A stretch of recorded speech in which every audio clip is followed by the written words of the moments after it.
Good morning, and thank you for joining me on the Path to Liberty. I'm Michael Bolden with the 10th Amendment Center, and this is the show for Monday, October 31st, 2022. Happy Halloween.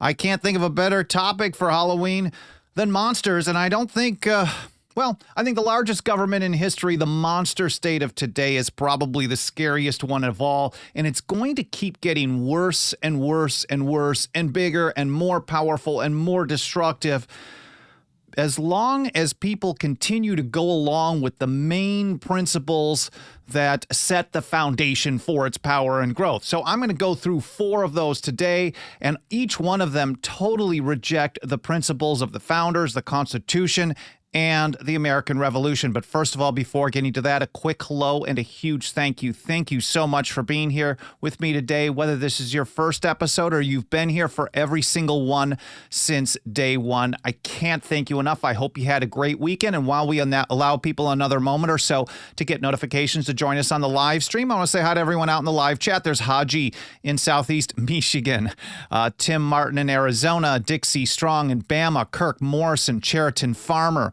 White Bearded Gnu, Clay Kent, Murray Ray, also in Michigan, Dave Simmons, Pat Brockman, Larry Clark, Tyler B., Senator DT, Cowboy Roy Rogers, Monster State, yes, says Tim Martin, that is scary. Robert H. Smith, Fights for Liberty, says TAC nails it each and every time. I do my best here, and so does everyone else who does all the great work in putting out content and keeping this machine rolling, so we really appreciate you being here. Hi to Pat and Dennis and everyone else. I should mention that if you want to follow along with all the stuff that I'm going to be referencing in this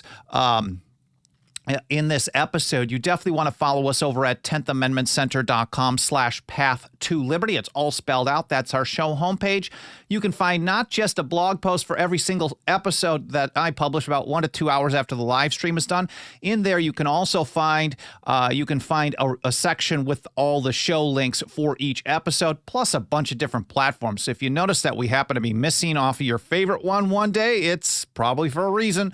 Maybe we said something they don't like and they kicked us out, but we have a lot of options for you. Again, 10thamendmentcenter.com/path to liberty. Again, thank you for being here. Let's get right to this. And I'm just going to knock out these 4 principles. I know there's others, but these are the ones that I was thinking of as I was putting my notes together on this yesterday. And I think, first of all, the number one thing in my mind is that every issue they take, every issue for most everybody, is a national issue. It's not just a problem for what we would expect to be one side of the political spectrum, but just about everybody. Most people seem to think that the solution to pretty much any problem in one state or one area, even if they don't live there, is to somehow get the national, the central, the general, the so-called federal government to come in and do something about it. People want to see one size fits all for pretty much everything. Even when you have a good-term short result on that, or a good short-term result on that, you think you've got more liberty or more freedom or better economic prosperity, this still pretty much flips everything upside down from the founders and old revolutionaries. Here's how he put it in an article talking specifically about George Mason's warnings about consolidation, which was the founders' term in general for centralization of power, or too much centralization of power, that is. And he says a lot of people like the idea of a strong national government because they think it will yield the policy outcomes they desire. You don't like what's going on in California? I don't know how you could. Most of the time, I'm the one who lives here. But if you don't like what's going on in California, but you live in Texas or South Carolina, get Washington, D.C. to do something about. That's what the Californians try to do to everybody else. And it becomes this back and forth thing that George Washington warned would turn into a frightful and more permanent despotism. He warned right. Yeah, so they want to get the policy outcomes they desire. But Mike goes on, he says they forget that the power to do good can just as easily be turned toward evil purposes. I should have pulled up a quote from John Jay for this, because he says, remember, a power to do good is always the power to do bad. Now, for him, he was actually kind of moderating that. And Jay was saying, well, we can't reject every power, but we keep that in mind.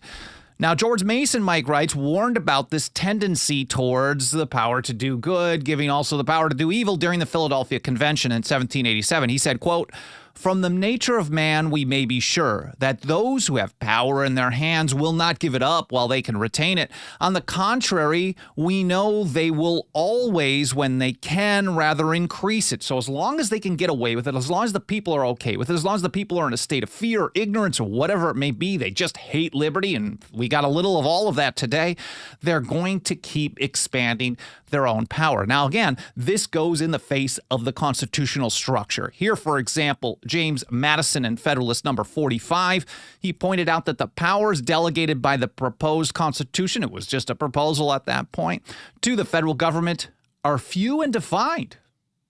They can't just do everything to deal with whatever is going on in the states. There was a point of that. They didn't want them doing this. They did not want a national liberty enforcement squad that was going to protect everyone, a one-size-fits-all blob. They knew that the best way to advance liberty was, well, to have people work it out locally. Anyways, the powers to the federal government were going to be few and defined. That's how it's supposed to be. Those which are to remain in the state governments are numerous and indefinite.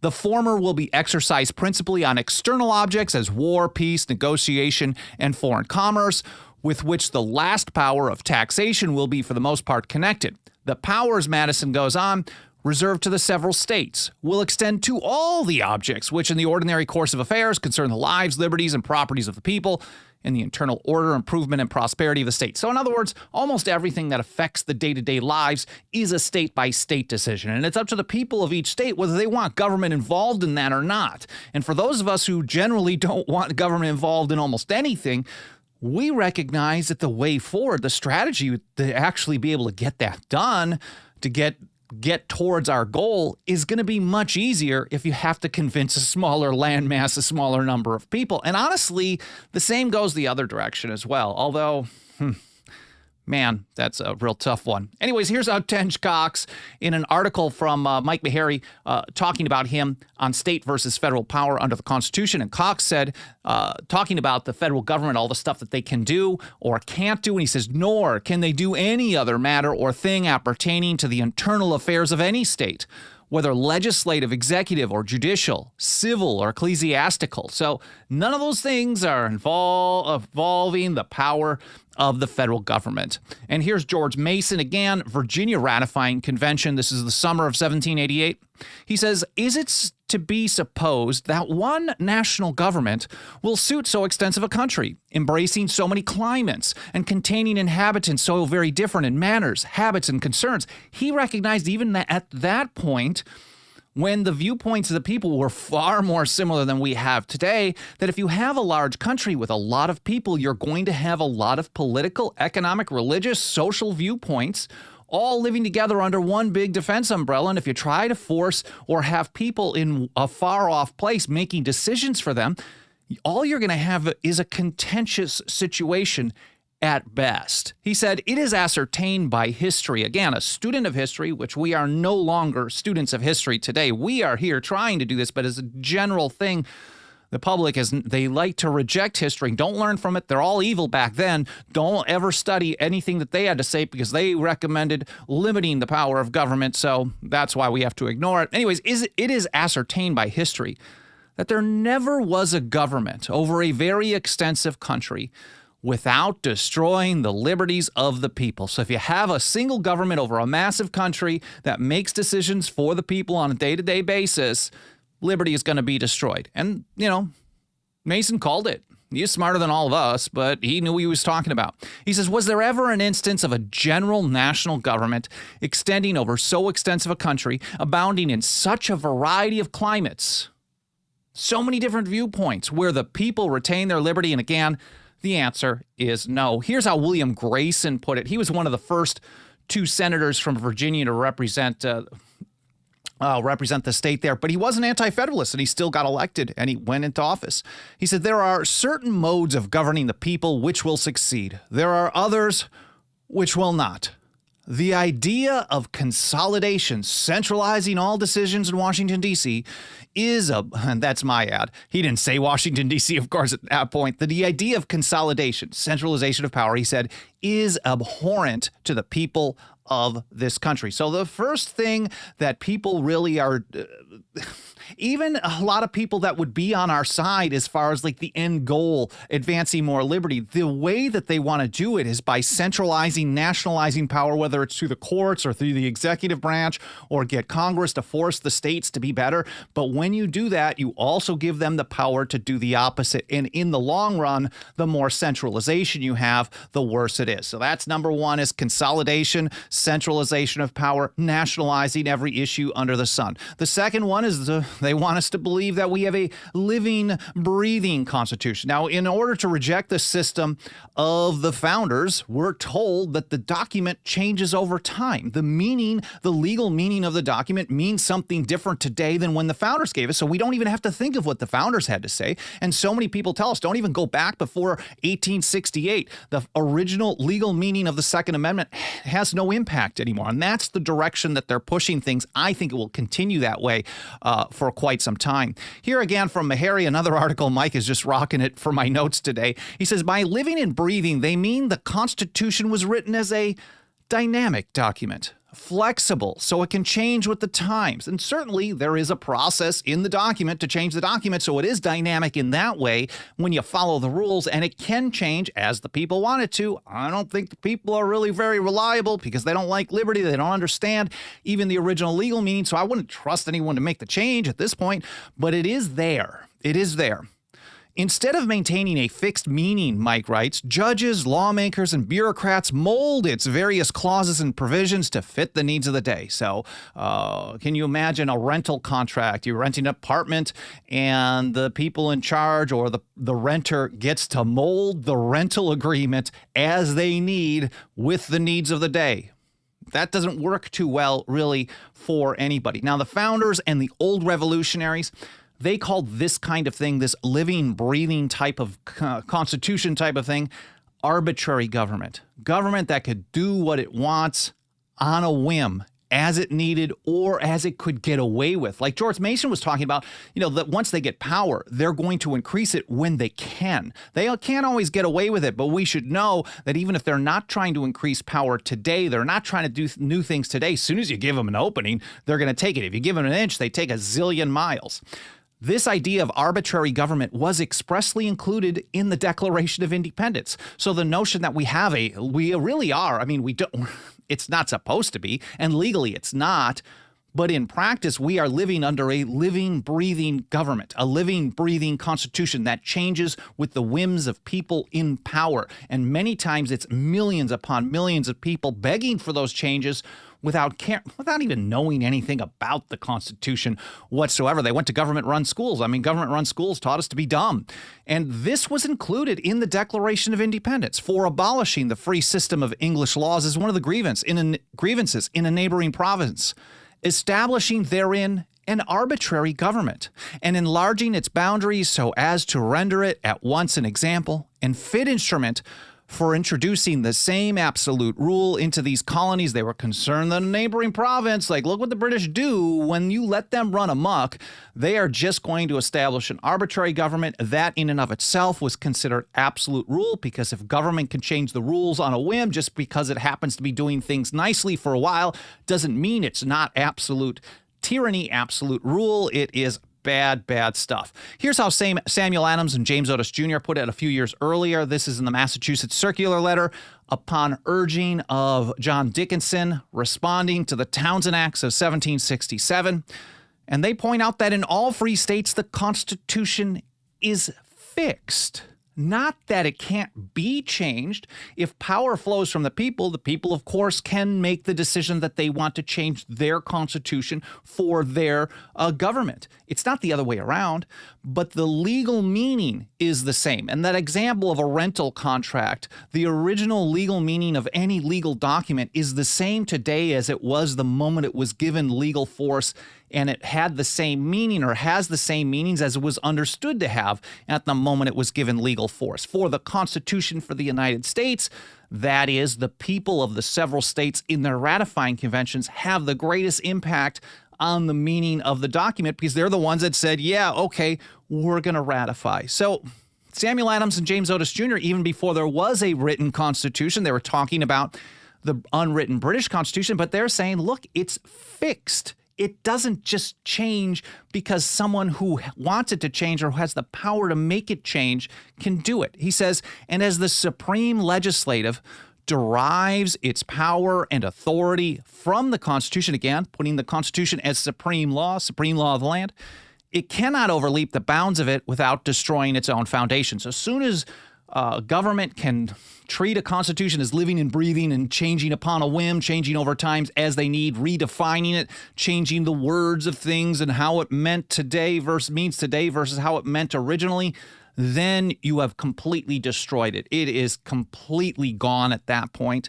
I did an episode covering this in more detail, arbitrary government, how the founders defined tyranny. I think it's a good one of my better ones. I will link to that in the show notes over at 10thamendmentcenter.com/path-to-liberty. So not only do they want everything to be nationalized and centralized, they want us to go along with the notion that they can change the rules of what's nationalized and centralized, and we have no say in it.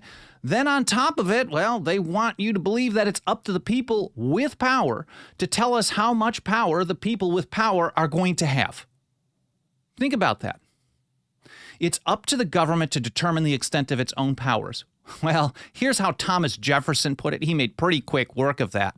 He said the government created by this compact, that's the Constitution, the government created by this compact was not made the exclusive or final judge of the extent of the powers delegated to itself. Can you imagine hiring someone? I mean, maybe with some of these, I don't want to sound like that old man who's saying these younger generations, but maybe there are some people out there where you hire them, you give them a job description, and then they tell you what the job description means. Well, I'm not doing that. That's not in my job description. I know people have said things like that, and it's absurd. You don't get to...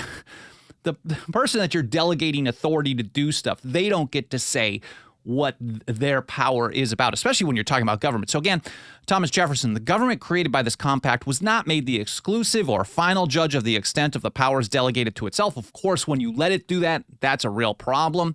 He said, why? Because that would make its discretion, the government's discretion, arbitrary government, and not the Constitution, the measure of its powers. The Constitution can't be fixed if the government tells us what our Constitution means and says and what limits it has. And then we should not be surprised when that government grows and grows and grows and grows, no matter which team is in power. And that is exactly what we live under today. It does not matter which team is in power. Whoever wins the next round, whoever wins, my prediction remains the same. In a couple of years, government will continue to grow. It'll continue to be worse. It'll continue to violate more liberty, more than it did today. So that's Thomas Jefferson. He said that if you rely on that government to determine the extent of its own powers, the Constitution is destroyed. So here, he said, number 4, we're talking about how the Constitution... I guess I'm losing my train of thought here a little bit, but really the last one is they're telling us that it's up to them to determine the extent of their own powers. And if we don't like it, the only thing we can do is choose more of them to tell us the extent of their power. So in other words, the only fix is to come up with new people in office, to pick some new bums every couple of years and hope they do the right thing. And again, Thomas Jefferson nailed this, and this is in his resolutions adopted by the Kentucky General Assembly in response to the Hated Alien Sedition Acts, the resolutions of 1798. And here's how he put it. He said, in the cases of an abuse of the delegated powers, the members of the general government being chosen by the people, a change by the people would be the constitutional remedy. And that's Jeffersonian speak for, well, if you don't like how they're administering the government, but they're still within the bounds of the Constitution. Like they've been delegated the power to establish post offices and post roads, and you think they're doing a really crappy job in establishing the post offices and post roads, well, then you vote them out. They've been delegated a power to declare war, not pass that along to the executive branch. And you don't like the fact that they declared war or didn't declare war against someone that you thought they were supposed to or weren't supposed to. Well, that's still within the bounds of the Constitution, and then you change the bums. That's the vote the bums out strategy. When they're still within the bounds of the Constitution, but failing to do a job that you think is good. But Thomas Jefferson said, where powers are assumed which have not been delegated, a nullification of the act is the rightful remedy. Again, Jefferson is telling us that it isn't what we're told today, that it's only up to the people in power, and our only recourse is every couple of years to cast a ballot and hope that the new people in power or the old people in power stop exercising the power that we never want them to exercise in the first place. That is nonsense.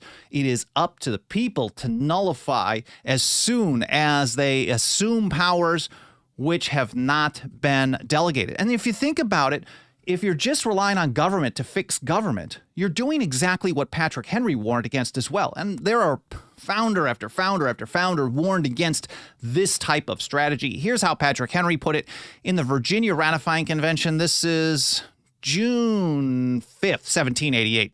Just tough to read my notes there. He said, "Show me that age and country where the rights and liberties of the people were placed on the sole chance of their rulers being good men without a consequent loss of liberty. I say that the loss of our dearest privilege has ever followed with absolute certainty every such mad attempt." What's the TLDR on that? If your recourse is to rely on people in government, new or old, running on a promise or not, to do the right thing, if that is your strategy, 100% absolute certainty, you are going to lose your liberty in the long run. Even if they do something right in the short run, sooner or later, if you're relying on other people and those good people in office today, which don't exist really, or it's in such a minority, it doesn't matter, doesn't impact anything. If you're relying on them to do the right thing, you will always lose liberty in the long run. And that's Patrick Henry. I cannot repeat that one often enough. Here's James Iredell, and just briefly, here in the North Carolina Ratifying Convention, Iredell was one of the first associate justices on the Supreme Court. He was nominated by George Washington, and he said the only resource against usurpation is the inherent right of the people to prevent its exercise. This is the same thing that Thomas Jefferson said. As soon as they exercise powers not delegated, that is a usurpation of power. Jefferson said a nullification of the act is the rightful remedy. And you don't nullify the act by waiting for the government to say, oh, yeah, that stuff that we've been doing that you didn't want us to do, we're going to stop doing it, which almost never happens all through history anyways. But that isn't nullification. Nullification is stopping it from being implemented or enforced or regulated, whatever, whether they want it to be that way or not. And that's what Iredell is saying here as well. The only resource against an exercise of power not delegated, that's usurpation, is the people's right to prevent it from being exercised. At the end of the day, Samuel Adams, I think, summed it up best. He said, all might be free if they valued freedom and defended it as they ought. And there is nothing that is more important to our work than to get people on the right path when it comes, that's the name of the podcast, Path to Liberty, on the right path with the foundational principles of what can move us forward. We also have to consider the wrong foundational principles. These are the ones that I think are most common today, where people, most of the time it's our opposition, but sometimes it's friendly fire where people actually go to these types of approaches, and they're helping make the monster state bigger and bigger and bigger. And we're trying to get this out to as many people as possible. We are reaching and teaching more people than I ever expected, but we are barely scratching the surface.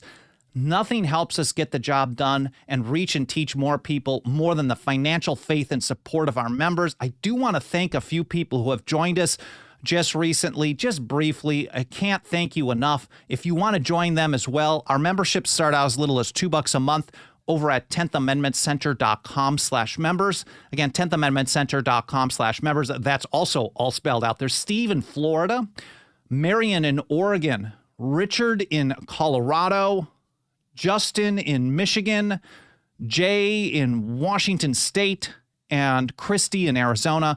Thank you guys so much for putting your financial faith behind our work. I'm so very grateful for that. Again, if you want to join them and pitch in and help us out, that's 10thamendmentcenter.com/members. Let me take a quick look over in the live chat and see if there's any questions or comments and see if I can get any, well, let's see. Frank says, how do we remove those who are abusing power, if not through the process? Well, it's really less about removing the people who are doing the wrong things and more about resisting them when they are, so they have no option. Because people who are in power will always abuse their power when they're given the opportunity. That's the whole point. Every now and then you get someone who does the right thing. That is the exception. And none of the founders told us, if you're listening to what Jefferson had to say, what Patrick Henry, James Iredell, I've got over and over. We can go through so many episodes I've done on this. If you rely on them to do the right thing, you're going to end up in the wrong process. If they're within the bounds, just use the Jeffersonian practice. Otherwise, it's supposed to be resistance on a state, local, and individual level to anything and everything. Christian Nunya says, big loves, MB and MH. I appreciate that. Thank you so much. Kristen, sorry about that, says, if servants are spying on them, they spy back. Whatever they mean, allegedly. I'm not sure about that one. Clay Kent says, awesome as usual. I really appreciate that as well. Clint says, a political solution such as, choosing the new buns is fine, but it does not change anything in the long run. You have to have a moral solution, and that's what Samuel Adams was talking about. You have to first have a population who loves and values freedom. That is absolutely essential, and we don't have that today. It's not even close. Nowhere close. They have to love and value freedom. And then on top of it, they have to actually know how to defend it and do what's necessary to defend it. As Thomas Paine put it in The American Crisis #4 in 1777, he says, those who expect to reap the blessings of freedom must, like men, undergo the fatigues of supporting it. I'll look a little further through the live chat a little bit later today or tomorrow, also through the archive chat. So please continue leaving comments, doing that, leaving reviews on Apple Podcasts, smashing the like button. All that stuff does help trigger the algorithms of the platforms and tells them to show us to more people. It helps out a great deal. But I'll read those comments a little bit later today or tomorrow. I read through most of them. I reply to very few, but I get tons of great ideas, and the comments certainly help us get the message out to more people. So I really appreciate that. I appreciate you spending some time with me today. I hope this was interesting. I hope it made you think.